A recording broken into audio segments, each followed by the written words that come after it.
You're listening to the Bots and Bosses podcast, the only show where robots and humans attempt to work side by side. Presented by John Binks, technologist, author, and your AI ringling tour guide. So, buckle up and let's deep dive.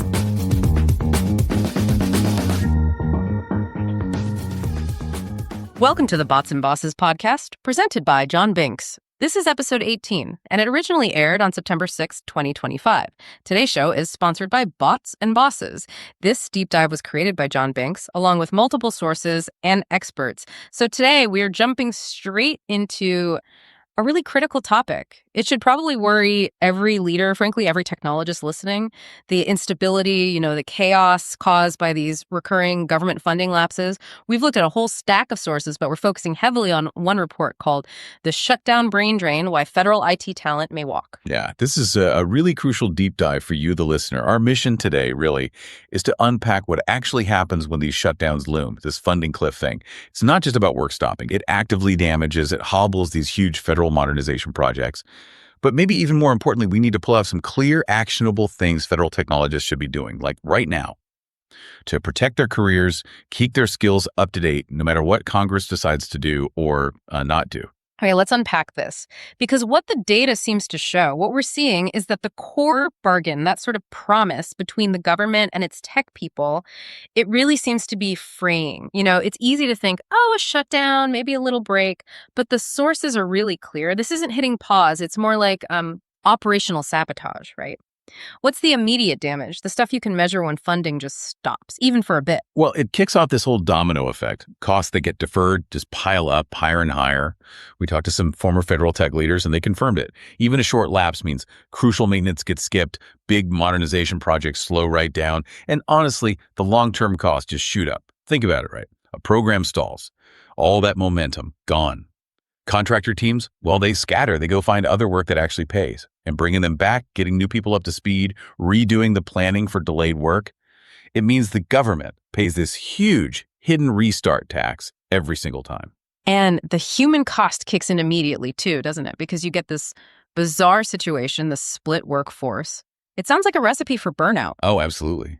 The strain falls straight onto the essential folks. Mm-hmm. A lot of the critical IT and cybersecurity pros, they're called exempt, which means basically they have to show up, they have to work, defend systems, keep things running, but they don't know when they get paid. Imagine that. Defending the country, essentially for free, wondering how you'll pay your mortgage. Meanwhile, their colleagues are furloughed, sent home. They can't even legally check their work email. So the smaller team left behind, unpaid, gets stretched even thinner. Which leads to maybe the most alarming detail we found, specifically about cyber capacity. You're saying this happens exactly when we need those defenses the most. Yeah, this point is really vital.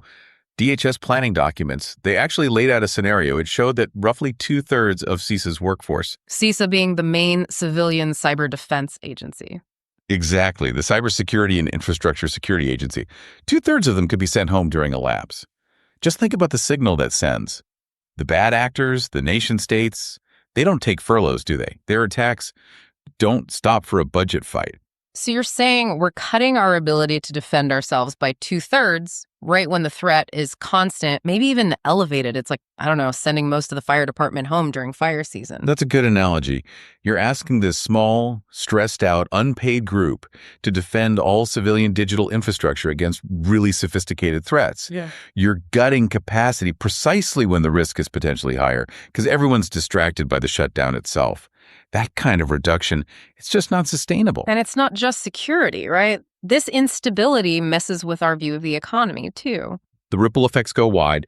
We all rely on data from agencies like the BLS, the Bureau of Labor Statistics, or BEA, the Bureau of Economic Analysis. That data informs investment, hiring, big policy decisions. So when the Census Bureau or BLS just stop releasing data because they're shut down, the whole economic picture gets fuzzy. Policymakers are flying blind. So are businesses, contractors, everyone who depends on that predictable flow of information. And the tech teams who publish that data, they feel that whiplash first. Okay, so that covers the operational mess. Let's shift to the people, the talent, Why did they leave? Here's where it gets really interesting. What are the powerful push factors driving this brain drain? We all know about the federal pay gap. Tech folks in government often make, 25% less? But the deal was always mission and stability offsetting that pay gap. So why is stability suddenly the thing that breaks the camel's back? That really is the core question, isn't it? And the answer seems to be about compounding risk. The pay gap, that's the baseline disadvantage. Government knows it. Federal technologists accept less money, partly for the mission, but hugely for that stability, the guaranteed paycheck, the solid benefits. But when you have shutdown after shutdown, or even just the constant threat of one, you haven't just kept the pay gap. You fundamentally ripped away the main reason people accepted it in the first place, financial predictability. So it's less about the absolute dollar amount and more about the erosion of trust. Like, can I actually run my household on this promise anymore? Precisely. Think about a mid-career technologist, someone with valuable cloud skills, cyber expertise. They've got a mortgage, maybe student loans, kids. These repeated pay disruptions, even if back pay is guaranteed eventually, are just catastrophic for planning. The immediate panic about bills, the uncertainty about when that back pay actually hits the bank, that becomes this incredibly powerful push factor, powerful enough to make them think, you know what, my skills are worth more than this uncertainty. I can get stability elsewhere. And the sources also mention that this erosion of trust gets worse because of unclear policies and, unfair treatment during these times. Yeah, this detail really jumped out. It's so damaging to morale. For example, during past lapses, there was clarification that reduction in force work, that's RIF, basically layoff planning, that work could continue even during a funding lapse. Wait, seriously? Seriously. Think about how absurd that sounds. The government says it's too broke to pay essential IT staff, forces them to work for free, but somehow it has the resources and legal okay to keep planning future layoffs. Wow. That sends a pretty clear and frankly hypocritical message about priorities, doesn't it? Your job security isn't as important as our internal restructuring. It confirms their fears, right? That they are expendable, but some internal bureaucratic goals are not. You combine that with things like mixed recall policies. One agency calls people back, another keeps them furloughed, and it just creates this environment of total chaos. Makes the private sector's boring, reliable paycheck look incredibly appealing. And the last piece of this why they walk puzzle seems to be about mission momentum stalling out, leading to skills actually getting rusty. That sounds like a huge threat to overall government capability. Oh, it is, because tech doesn't stand still, right? It moves constantly. When these big modernization programs get paused because of a shutdown, the specialists, the people working on cutting-edge stuff like DevSecOps, AI, machine learning, zero trust, they see their skills just stagnate. Maybe their certifications lapse because they can't get training approved or use government funds to renew them. Now, contrast that with private companies. They're advertising continuous, hands-on work on new products, big training budgets, constant chances to use the latest tech. The government, without meaning to, is basically forcing its best tech talent to become less marketable every time there's a shutdown threat. So look, given how big this problem is, federal technologists just can't afford to sit back and wait. We need to shift the focus now to proactive steps. Resilience isn't just about being tough and sticking it out. It's about having flexible strategies, maybe even escape routes, planned way ahead of time. You don't need a crisis to plan, right? Yeah. Right. So strategy number one, the most critical one, maybe, is deliberate skill investment. Use this instability almost as a reason, a forcing function, to get deeper or broader skills that the market really wants. Exactly. You've got to identify and really deepen your skills in areas that are adjacent to what you do, but maybe higher demand, more differentiating. Don't just be, say, an infrastructure manager. Focus on cloud-native architectures. Don't just be a security analyst. Get deep into DevSecOps pipelines, or figure out how to actually operationalize zero-trust ideas. And you need the proof, the paperwork. Get those rigorous portable certs. Think CISSP, CSM, advanced cloud stuff from AWS or Azure. Renew them. These are real assets that travel with you, not the agency. And the sources really emphasize doing work that's visible outside the agency walls, too. Absolutely. If you can, find ways to contribute to open source projects, or maybe public good initiatives outside your day job. This gives you tangible, visible proof of what you can do, separate from classified or internal government work. It shows you can deliver value, which, let's be honest, counts for a lot more than an internal agency award when you're talking to a private company. Okay, strategy 2 is all about how you talk about yourself. Reframing your story for folks outside the government bubble, that federal jargon just doesn't land, does it? Not at all. You have got to translate the federalese. Seriously, Stop talking about REEFs, FSMA compliance, specific GS pay grades nobody outside knows or cares. Start using the language the private sector understands. Talk about business impact, metrics, ROI, risk reduction, the security stack you manage, the successful cloud migration you led. Focus on the impact you made, not the bureaucratic title you held. Can you give us a quick example? How does that translation actually sound? Sure. Instead of saying, I was a GS-14 IT specialist in the Chief Information Officer's Directorate, maybe you say something like, I led the team that implemented a cross-agency zero-trust security model, which demonstrably reduced our critical threat surface area by 40%.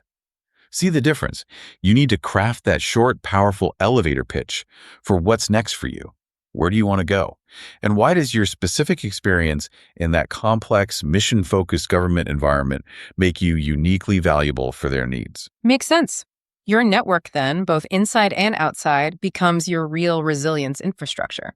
Which brings us to strategy 3, deliberately expanding those connections. Yeah, don't just hang out with the other tech folks in your silo. Internally make an effort. Build relationships with people in acquisition, in program oversight, the folks who manage the contracts, even mission leadership. These non-technical leaders, they often have completely different networks. They see different kinds of opportunities, especially on the contractor side, that you might completely miss otherwise. And externally, being visible is crucial, especially if you might face a furlough period. Totally. You have to stay visible, obviously within ethics and compliance rules, but engage regularly with the contractors, the partners, the vendors you work with. Use platforms like LinkedIn. Use tech forums. Keep your professional presence alive and current. If you can, speak at industry events, maybe write an article, mentor junior folks. The goal is you don't want to suddenly have to reappear on the job market after being radio silent for months or years. You need to show that continuity, that ongoing engagement. Okay, finally, strategy 4. This is about actually planning those escape routes and, importantly, actively protecting your own mental and emotional resilience. This is the practical prep work. This is the hard but really necessary stuff. You need to be monitoring job boards constantly. Look at state and local government jobs, consulting firms, nonprofits, maybe even academia. Keep your resume, your LinkedIn profile, any portfolio examples you have, keep them 100% up to date all the time. And practice. Do mock interviews with friends, with mentors. You don't want to feel completely rusty and unprepared if you suddenly need to make a move fast. And knowing the nuts and bolts of your benefits is key too, right? Oh, absolutely critical. You need to know your benefit rules inside out. What happens to your thrift savings plan, your TSP, if you leave? How does your health insurance transition? What are the rules? Understanding the actual mechanics of departing lets you make calm, rational decisions when you're under pressure instead of purely emotional ones. And maybe, most importantly, schedule regular mental check-ins with yourself. Are you actively steering your career towards stability, or are you just constantly reacting to the latest funding drama? Take control. So what does this all mean? Taking all this in, the core finding from this deep dive seems pretty stark. The risk of a federal IT brain drain, it's not some abstract future problem. It's happening now, and it's accelerating. Every single shutdown, every threat of one, it just pushes open the door a little wider for experienced engineers, cybersecurity pros, data scientists to leave government service for good. And it's driven as much by that need for stability and forward momentum as it is by the paycheck. Yeah, the data suggests this measurable brain drain is only going to speed up the longer these funding lapses or threats of lapses continue. And for government leaders listening, the ultimate retention tool probably isn't just throwing more money at people, although that certainly wouldn't hurt. It's simpler and harder to restore predictability. Ending this ridiculous cycle of shutdown politics is genuinely the single most powerful thing they could do to stabilize and keep their absolutely indispensable tech workforce. Which leaves us with a final provocative thought for you, our listener, and this applies whether you're in government or the private sector, really. If you're sitting in a stable role right now, how ready are your personal escape routes or maybe reinforcements? Is your resume current? Do you have side projects or skills you're developing just in case? This isn't about being paranoid. It's just about smart, strategic resilience in an unpredictable world. Right. Ask yourself, Right. what would you do tomorrow if your stability suddenly vanished? Are you prepared? Today's deep dive into the federal IT brain drain has come to a close. Today's show was human-inspired and powered with AI assistance. Be sure to visit us www.botsandbosses.com. Remember, the bots are getting smarter, but you're still the boss. Well, that's a wrap of this episode of the Bots and Bosses podcast. Enjoyed the show? Don't just listen. Follow the Bots and Bosses podcast and connect with John Binks online. Remember, the bots are getting smarter, but you're still the boss. For now, see you next time.